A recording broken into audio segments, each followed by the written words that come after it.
উফ, এই ফোনের যুগ হয়ে যে কি ক্ষতি হয়েছে সেটা আর বলার নেই। রাত 9:30টার সময় কর্তা ফোন করে বলছে, কি গো, আমার না ভীষণ মাছ ফ্রাই খেতে ইচ্ছে হচ্ছে, একটু অন্যরকম স্টাইলে প্লিজ বানিয়ে দাও। আরে বাবা, এত রাত্রেবেলা মাছ ফ্রাই? আমি তো রাতের খাবারটা করে ফেলেছি। না না, প্লিজ করে দাও না, আমার ভীষণ খেতে ইচ্ছে হচ্ছে।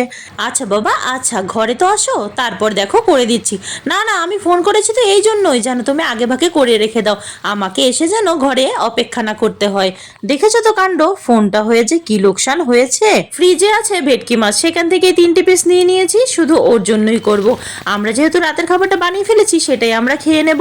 তারপর ভালো করে মাছগুলো জল দিয়ে ধুয়ে বরফটা গলিয়ে নিলাম। পরে লবণ, হলুদ, অল্প একটু লঙ্কার গুঁড়ো, আদা, রসুন, জিরে, ধনে বাটা দিয়ে ভালো করে মাছটাকে মেখে ভালো করে ভেজে নিয়েছি।